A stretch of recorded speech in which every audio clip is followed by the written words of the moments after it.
अस्सलाम वालेकुम, मैं हूं शाहिद हुसैन। उम्मीद करता हूं आप सब खैरियत से होंगे। एमक्यूएम पाकिस्तान ने कराची में होने वाला धरना मौखर कर दिया है। अहम तरीन आपके सामने अपडेट रखनी है। इसके अलावा लापता कारकुनान और बानी एमक्यूएम की वापसी से मुताल्लिक आज एक बार फिर सवाल उठाया है। सहाफ़ियों ने एमक्यूएम पाकिस्तान के मरकज़ी रहनुमाओं के सामने सवाल का क्या जवाब मिला, और उसके बाद फिर मरकज़ के अलावा एमक्यूएम के जो यूनिट और सेक्टर थे उनको वापस बहाल करने और अवामी सतह पर सियासी सरगर्मियों को बहाल करने के हवाले से भी अंदरूनी ख़बरें हैं, सवालात हुए हैं, और उन सवालात के क्या जवाब मिले हैं उसकी तफसीलात कुछ आपके सामने रखनी है। क्योंकि सबसे पहले और जो अहम मामला है वो ये है कि कराची में होने वाला जो धरना है उसकी मौखर करने के हवाले से क्यों जो है वो चीज़ें सामने आई। क्योंकि इससे पहले एमक्यूएम ने बरमलाह कहा कि उन्होंने हर सूरत धरना देना है, और जब तक सियासी तौर पर उनके मामलात हल नहीं हो जाते, यानी कि जो बल्दियाती हल्का बंदियाँ थीं और उसके अलावा जो बल्दियाती इंतखाबात हुए हैं और इसके अलावा जो दीगर जो सियासी तौर पर मामलात थे, पीपल्स पार्टी उनके वो हल नहीं करती, तब तक वो ना सिर्फ धरना देंगे बल्कि एहतजाज का सिलसिला जारी रहेगा। और इसी वजह से उन्होंने इतवार के रोज़ यानी कि 12 फरवरी को बाकायदा तौर पर फवारा चौक जो गवर्नर हाउस के बिल्कुल सामने है, रेड जोन से थोड़ा सा पहले बाकायदा तौर पर धरना, और वो धरना जो कि एक तवील अरसे तक के लिए भी हो सकता था, वो देने का ऐलान किया। अच्छा, इससे पहले एमक्यूएम के हवाले से अगर हम थोड़ी सी बात करें, जब पीएसपी और एमक्यूएम यकजा नहीं हुए थे उस वक्त भी एमक्यूएम एहतजाज कर रही थी, एमक्यूएम अपने मुतालबात सामने रख रही थी। लेकिन जब से एमक्यूएम का मर्जर हुआ है, पीएसपी एमक्यूएम में शामिल हुई है, उसके बाद से जारहाना तौर पर जो है वो सियासी सरगर्मियाँ देखने में आ रही हैं। जारहाना तौर पर चूँकि मुस्तफ़ा कमाल जो है वो सियासी जो एक्टिविटी है वो इंतहाई जारहाना अंदाज से करते हैं, और उसके बाद फिर वो जो ख़ास तौर पर मुक़्तदर हल्के हैं उस हवाले से बरमला वो कहते भी रहे कि उनके अगर किसी से ताल्लुकात हैं तो वो किसी गैर मुल्की इदारों से नहीं है बल्कि पाकिस्तान के इदारों से हैं, और पाकिस्तान के इदारों से हर पाकिस्तानी का हक़ है कि वो ताल्लुकात रखे और उसके बाद फिर सियासी तौर पर जो मामलात हैं, जो खदशात हैं, तहफ़्फ़ुज़ात हैं, वो दूर कराए। और इसी वजह से वो समझते हैं कि उनका ये तुर्रा इम्तियाज़ है कि साल साल थे लापता जो एमक्यूएम के कारकुनान थे 550 के करीब, वो वापस भी आए और आज वो अपने ख़ानदान के साथ, अपने अहले खाना के साथ एक अच्छी ज़िंदगी गुजार रहे हैं। तो इस वजह से वो कहते हैं कि उनको कोई मसला नहीं, अगर उनके ऊपर कोई बात करता है तो बहरहाल वो बात करता रहे। लेकिन उसके बाद फिर हम देख रहे हैं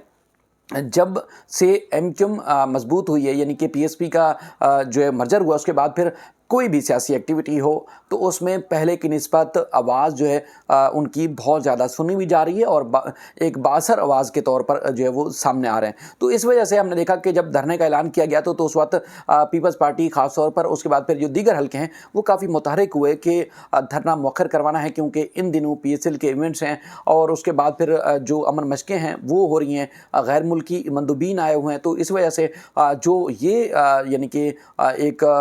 गुस्सा था, गम गुस्सा था सियासी तौर पर एमक्यूएम का, उसको कम कराने में जो अहम किरदार अदा कर सकते थे वो थे कामरान टसोरी साहब, गवर्नर सिंध। तो इसलिए उनको सामने लाया गया। नासिर हुसैन शाह साहब के घर पे मुलाकात हुई और वो सियासी हलकों में ख़ास तौर पर बड़े पॉजिटिव समझे जाते हैं, सियासी हलकों में बड़ी उनकी एक बात सुनी जाती है। तो वो जब सामने आया तो उसके बाद फिर हमने देखा कि मुस्तफ़ा कमाल साहब को, खालिद मकबूल सदीकी साहब को और इन सब को मनाने में कामरान टसोरी साहब पेश रहे। और जब उन्होंने अब ख़ास तौर पर धरना मौखर करने का ऐलान किया तो उसकी मौखर करने की जो वजूहात थी वो सारी सामने रखी। अब जो मीडिया टॉक के दौरान बहुत सारी चीज़ें आप सुन चुके हैं, चूँकि बहुत सारे लोग अब सोशल मीडिया ज़्यादा इस्तेमाल करते हैं और उनका फोकस होता है कि जिसको वो बेहतर समझते हैं सोशल मीडिया के ऊपर, तो उनकी जो है वो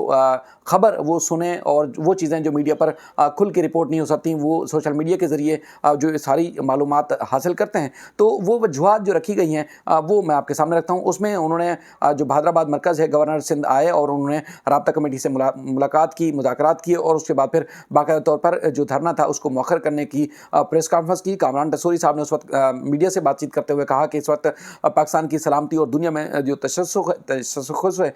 उसको जो है बहाल करने के लिए उसके हवाले से जो है पाक बहरिया की अमन मशक़ें जो हैं वो जारी हैं। दुनिया भर में जो मंदूबीन हैं दुनिया भर से वो आए हुए हैं, और जो है वो एमक्यूएम इस दौरान पाकिस्तान की जानिब से शहर में धरने का फ़ैसला किया गया, और धरने की वजूहत वही हैं जिस पर MQM की जो है जद्दोजहद काफ़ी अरसे से जारी है। कामरान रसूली साहब कहते हैं कि हल्का बंदियों से मुताल्लिक MQM के खदशात बदस्तूर जो है इसी तरह बरकरार हैं और पीपल्स पार्टी के दोस्तों ने माना कि 53 ये याद रहे कि ये हल्का बंदियाँ अदालतों में भी चैलेंज हो चुकी हैं और इलेक्शन कमीशन और MQM की दरख्वास्तें मुस्तरद हुई हैं। बाद में एक नोटिफिकेशन जारी करने के बाद पीपल्स पार्टी ने हल्का बंदियों का जो नोटिफिकेशन था वो वापस भी लिया था, लेकिन इलेक्शन कमीशन ने उस खत को, उस हल्का बंदी के नोटिफिकेशन को नहीं माना और बलदियाती इंतखाबात करा दिए थे। तो बहरहाल कहते हैं कि 53 हल्का बंदियाँ जो है वो कराची में बलदियाती हल्का बंदियाँ वो गलत हुई हैं, ये तस्लीम किया जा रहा है। और उसके बाद वज़ीर आला सिंध का कहना था कि इलेक्शन कमीशन को MQM की वजह से ख़त भी लिखा। इलेक्शन कमीशन ने सिंध हुकूमत की बात नहीं मानी, जिस पर अवाम में ये सवाल उठाया गया और उस पर जो वोटिंग का टर्न ओवर था वो कहते हैं कि वो भी कम रहा। और उसके बाद फिर अब अगर धरना सामने आ जाता है, धरना दे दिया जाता है, तो उसके बाद जो तासुर है धरने से बैनुल-अक़वामी सतह पर जो है वो गलत जाएगा, पैगाम गलत जाएगा। और उसके बाद वफाक और बहरिया की तरफ से भी ये दरख्वास्त बतौर गवर्नर धरना मौखर करने के लिए जो है उनसे की गई थी, लिहाजा वो राब्ता कमेटी के पास है। खालिद मकबूल सदीकी साहब कहते हैं कि देखें, आज तक कराची पाकिस्तान का माशी, सनती और नज़रियाती जो है वो दारुल हुकूमत है। इस के अमन से पाकिस्तान का जो है अमन वाबस्ता है और कराची की तरक्की मुल्क की तरक्की है। और हमने जो है अपने जो हक है उससे कभी दस्तबरदार नहीं हुए और मुल्क के मफाद को हमने यकीनन जो है मुकद्दम रखा। और माजी में कई जमातों ने मुल्क के मफाद को जो है पुश्त डालकर जो सियासी एजेंडे को जारी रखा। जब सिंध हुकूमत ने गलत ख़त लिख दिया तो इलेक्शन कमीशन, जब सिंध हुकूमत ने ख़त लिख दिया था तो इलेक्शन कमीशन को जो है वो इसको कबूल करना चाहिए था, लेकिन इलेक्शन कमीशन ने ऐसा नहीं किया। वो कहते हैं कि ऐसे हालात में इंतखाबात जो है वो गैर कानूनी और गैर आइनी थे। इन इंतखाबात के बाद हमारा मुतालबा अब भी नुमाइंदगी के हक़ को हासिल करना है। सिंध हुकूमत की गैर संजीदगी देखकर हमने इंतहाई कदम उठाए और हमने ठानी कि हम अब जो है वो कदम उठाएंगे। और हम गवर्नर सिंध के जो है वो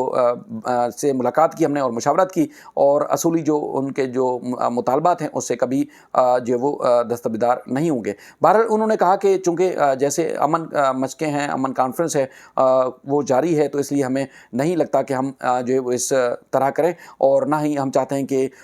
ऐसी कुछ रुकावट डालें जिससे मुल्क के वक़ार को ठेस पहुँचे। तो उसके बाद फिर और भी उन्होंने बेशुमार बातें की। बहरहाल उन्होंने कहा कि अब हम बाकायदा तौर पर धरने को जो है मौखर करते हैं, लेकिन अमन मशक़ें जैसे ही ख़त्म हो जाएंगी तो उसके बाद फिर धरने की सूरत हाल को यानी कि उसको गौर किया जाएगा और दोबारा से धरना दिया जाएगा, यानी कि धरने का ऐलान किया जाएगा और उसके बाद फिर बाकायदा तौर पर धरना दिया जाएगा। अच्छा, अब सूरत हाल जिस तरह मैं आपको वाज़ेह कर चुका हूँ कि गवर्नर ने आज भी ये बात की कि जो लापता अफराद का मामला है और कराची में सियासी जो मामलात हैं उसको हमेशा मुकद्दम रखा MQM पाकिस्तान ने, तो आज भी वो अपने जो मुतालबात हैं उससे पीछे नहीं हटे। अच्छा, आपको याद होगा गुज़श्ता रोज़ भी हम इस तरह आपको बार बार बताते रहते हैं, क्योंकि जो सियासी मामलात हैं ज़ाहिर है वो उनकी अपनी बात है, उसको तो कभी भी हम गलत या सही करने वाले नहीं होते, लेकिन जो हक़ाइक़ हैं वो आपके सामने हमेशा रखते रहें। गुज़श्ता रोज़ भी इसी तरह कोई ऐसा दिन नहीं है जिसमें MQM से वाबस्ता यानी कि आम शहरियों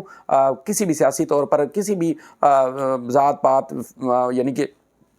सियासी वाबस्तगी के साथ साथ ऐसे लोग भी हैं, रोज़ होते हैं जिनकी केसेस की समाअत होती है, जिनका ताल्लुक़ MQM से रहा है, MQM से है, लेकिन वो साल से लापता हैं। क्योंकि मैं इस बात का इजहार इसलिए करता रहता हूँ, जब MQM मुत्तहद थी तो उस वक्त एक पूरा मैकेनिज़्म होता था कि यानी कि अगर कोई लापता है कारकुन तो उसके ना सिर्फ अहले खाना की हर तरह से दाद रसी की जाती थी, बल्कि उनको उनके मुकदमात की भी पैरवी की जाती थी। इस तरह बुज़ुर्ग माएँ बहनें और इस तरह जो ख़वातीन हैं वो दर बदर की ठोकरें नहीं खाती थी, अदालतों में ठोकरें नहीं खाती थी। एक बाकायदा तौर पर एक मुनज़्ज़म मैकेनिज़्म के तहत जाके जो मिसिंग पर्सन कमीशन था उसके सामने पेश होते थे, JITs के सामने सूबाई टास्क फोर्स के इजलास होते थे, लापता अफराद की बाजियाबी से मुतल्लिक़ वहाँ पेश होते थे। उसके बाद फिर अदालतों में जब मुकदमात होते थे तो बाकायदा तौर पर तैयारी के साथ पेश होते थे। बाजियाब होना एक मैटर है, लेकिन बाजियाब ना होना एक अलग मैटर था, लेकिन जो केसेस की पैरवी होती थी बाकायदा तौर पर की जाती थी। अब तो कई ऐसे ख़ानदान हैं जो अदालतों में उन्होंने मायूस हो गए, वो अदालतों में पेश ही नहीं होते। कई ख़ानदान हैं, ज़ाहिर है सब्र नहीं होता, जब माएँ ज़िंदा होती हैं तो फिर उनसे सब्र नहीं होता, तो जिनके बेटे लापता हैं वो आज भी बुज़ुर्ग ख़वातीन आती हैं। कल भी हमने एक वीडियो रिकॉर्ड की, ख़ानदान एक जो फुरकान खान है KPT के साबिक़ मुलाजिम हैं, तो उनकी वालदा जो अदालत में बात करी थी, बाहर आई तो हमने बात की, वो आपने देखा कि दुनिया भर में उनकी आवाज़ पहुँची। उन्होंने जो इल्ज़ामात लगाए ज़ाहिर है वो صداقت ہے یا نہیں ہے وہ تو عدالت کے اندر یہ بات ثابت ہونی ہے، لیکن بات یہ ہے کہ ان کا احتجاج آج بھی ہے، لیکن ان کے ساتھ کوئی ایم کیو ایم کا کارکن، وکیل یا ان کی لیگل ایڈ کمیٹی کے کوئی لوگ نہیں ہوتے، اور نہ ہی کل تھے، اور اسی طرح اور بھی کیسز تھے، کوئی نہیں ہوتا کسی کی ظاہر ہے۔ اب بہت سارے مسنگ پرسن کے ایسے اہل خانہ ہیں جو اب سامنے بھی نہیں آتے، یعنی کہ وہ کہتے ہیں اب کوئی فائدہ نہیں ہے میڈیا پر آ کے بات کرنے کا بھی، عدالت میں آنے کا بھی کوئی فائدہ نہیں ہے، تو خاموش ہو کے بیٹھ گئے۔ لیکن ظاہر ہے بہت ساری ایسے مائیں ہیں جو نہیں چاہتی ہیں کہ ان کے بیٹے اگر لاپتہ ہیں تو ان کی کوئی خبر ہی نہ ہو، تو وہ عدالتوں کا رخ کرتی ہیں۔ تو بہرحال یہ رہی صورتحال۔ دوسرا، جو صحافی نے ملاقات کی، آج بھی چونکہ جب تک ایم کیو ایم کا نام و نشان رہے گا، اس کو یہ جو مختلف جو یہ کہتے ہیں کہ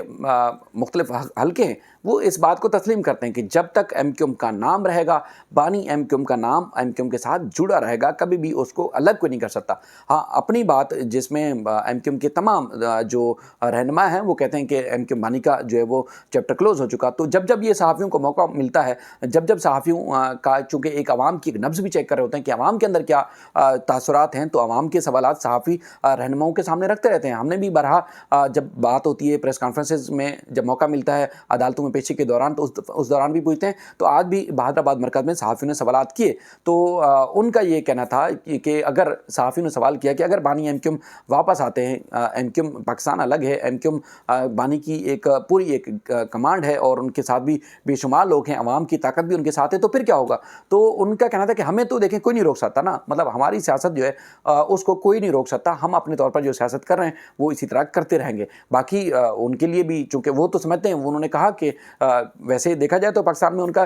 بانی ایم کیو ایم کی سیاست کا چیپٹر کلوز ہو چکا ہے، لیکن اگر وہ واپسی ہوتی بھی ہے تو ہمیں تو کچھ سیاست کرنے سے کوئی نہیں روک سکتا۔ تو بہرحال جو سیکٹر یونٹ آفیسز ہیں، پراپر طریقے سے اب تک منظوری نہیں ہوئی کہ ان کو کھولا جائے، لیکن یہ سوالات بھی ہوتے ہیں۔ اب ایم کیو ایم پر امید ہے کہ ان کے تمام علاقوں میں سیکٹر سطح پر، زونل سطح پر اور اسی طرح ٹاؤنز کی سطح پر جو سیاسی ایکٹیویٹی ہوتی تھی سیکٹر آفیسز میں اور یونٹڈ آفیسز میں، تو وہ بحال کرنے کے لیے کوشش کر رہی ہے۔ بہرحال یہ معاملات ہیں، اور اس کے بعد پھر دوسری جو اہم بات ہے کہ دھرنا جو ہے وہ مؤخر کر دیا گیا ہے۔ اب جو تحفظات تھے ایم کیو ایم کے وہ برقرار ہیں، لیکن یہ ملک کے مفاد کے لیے ان کا کہنا ہے کہ پی ایس ایل کا ایونٹ ہو رہا ہے، اس طرح امن مشقیں ہو رہی ہیں، تو اس لیے ان کا یہ کہنا ہے کہ اب پاکستان کا تشخص خراب ہو تو اس لیے ہم کوشش نہیں کریں گے، لیکن یہ دھرنے کا اعلان بعد میں کیا جائے گا۔ مزید اس سلسلے میں جو بھی اپڈیٹس ہوں گی آپ کے سامنے رکھیں گے۔ اپنا خیال رکھیے گا۔ اللہ حافظ۔